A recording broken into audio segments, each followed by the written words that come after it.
What is up, guys? It is me, Zach, of TheAustereWizard. I'm bringing a pretty good gameplay here on the map Underground. Not one of my personal favorite maps, but I usually do pretty well. I go pretty beast in this game with 50 kills and only 16 deaths. But I'm not going to talk about the gameplay at all in this video.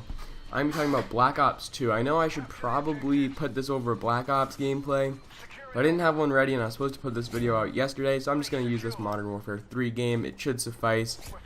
Good KD, you guys should enjoy it. Now, I'm sure you've all seen the Black Ops 2 multiplayer reveal trailer. It came out 2 days ago, or on August 7th, depending when you're watching this. And if you haven't seen it, the link will be in the description and on the screen, do not worry. But the first thing I want to say about it is going to be my review of the trailer, my things I noticed.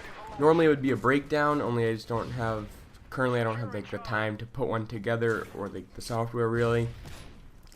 So the first thing, a lot of people are questioning what the deal is with the custom class screen that they show in every clip basically. Now I think that's for theater mode. Because I'm assuming these clips are all recorded in theater mode that they used. They're also just basically showing off the new theater mode. So I think every time you start a theater mode gameplay, you can see your classes up on the right or left wall. Because otherwise, if that was real game, someone might be there right off your spawn, and you can't see them because the screen's in the way. So first of all, I think that's theater mode. That's the first thing I noticed. The mini-map is kind of like blue and anything. That's kind of interesting. The enemies will pop more. Like the reds and greens, you'll be able to see them much clearer. That little X-ray scope you see in the next scene, I think that might just be a kill streak, but it's really hard to tell at this point. It could just be a really late unlock that you can get. And then the little microwave that you can put down, kind of like a SAM turret, it reminds me of. I don't know, kind of just like the stance of it almost, or like a trophy system. One of those sort of things. But let's stick on that real quick. A lot of people have been confused like with that hammer scope that was introduced first in Modern Warfare 3. How they switch between it. I think it's still going to be like an something to do with the D-pad. I think that's going to be the best way to go about that. But it seems to be a seamless switch. Like it doesn't take a couple seconds like it does in Modern Warfare 3. You have to turn the knob and it changes the scope. But yes, moving on. Next scene that you see is with the, I forget what it's called, it comes up here, the Dragonfire, which is a little quadcopter that FPS Russia used. And if you noticed, if you pause the scene with the quadcopter, you will, while it's flying in the air, when it destroys that police car, you'll notice that it says recording. And I didn't notice this at first until Woody's Gamertag pointed it out. And he thinks that's for theater mode. So like it goes along with this is all theater mode. Because previously, when you were in a kill streak in Black Ops, it did not save you calling in the kill streak. So if you called in a napalm, you kind of just sit there for a few seconds, and then the little microphone thing would come up and it'd go away. Now it looks like you'll be able to see what you do in the kill streaks. So there's no worry about recording live, just as long as theater mode doesn't fail on you. And then the next little bit you see is what the new version of the Stinger. It's like a two-shot or two-round thing. And then right after that you get the riot shields, the new version of the riot shields, I guess you could say. But the interesting thing I noticed first, Woody's Gamertag pointed this out, and I left a comment on his video saying what I thought, but no one really got around to reading it, I guess. That scope or sight that the guy zooms in with, which takes up, it looks pretty big just on the screen, but then when he zooms in, it takes up the entire screen as if you're sniping. Now that's not preferred by anyone really, but what I did notice, not many, I don't know why people aren't picking this up, but it highlights the enemy players with little red squares so you can see where they are even if they're head glitching or something.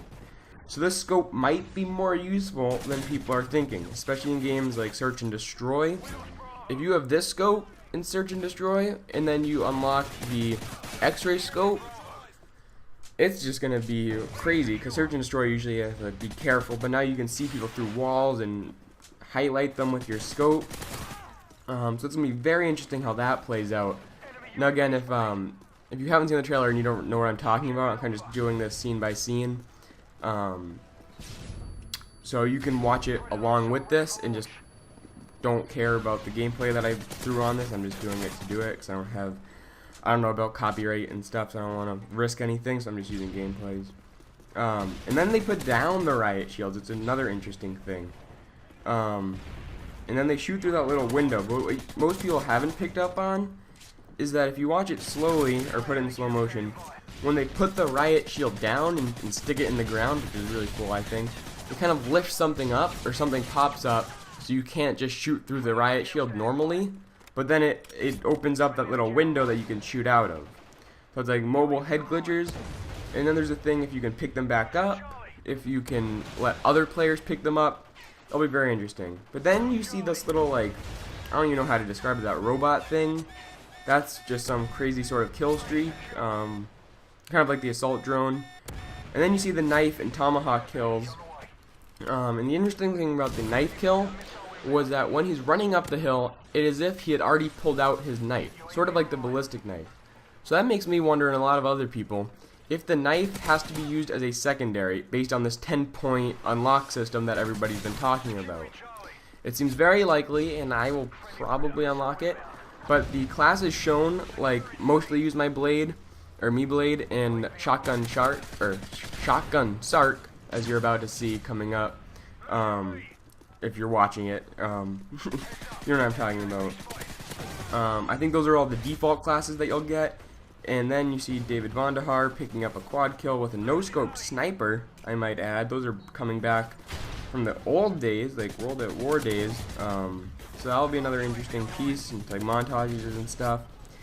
And then you see these crazy bird predator things, and then the trailer ends.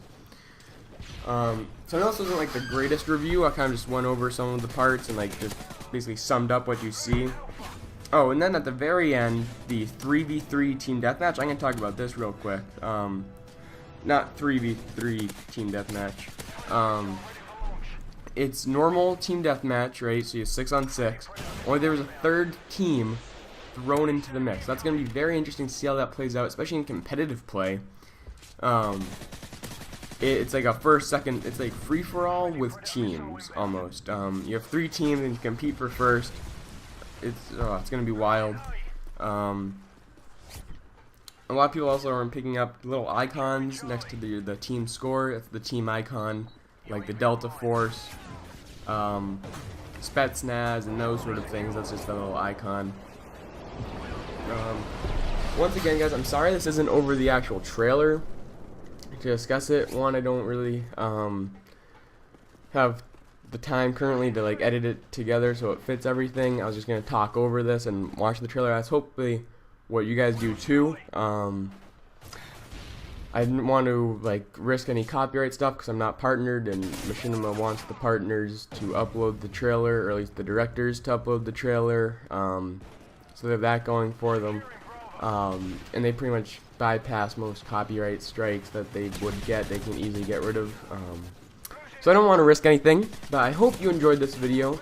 If you haven't seen the trailer, go watch it with this commentary. Let's see, what else?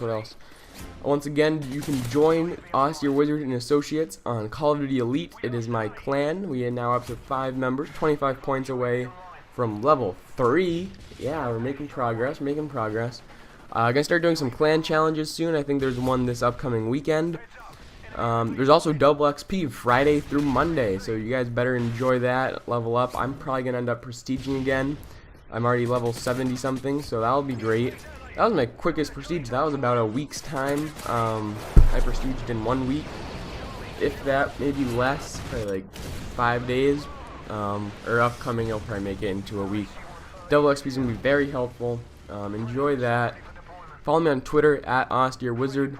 And if you're a fan, just send me a message, and I might add you to my friends list on Xbox Live. And my gamer tag, as you could guess, is AustereWizard. And until next time, Wizard out.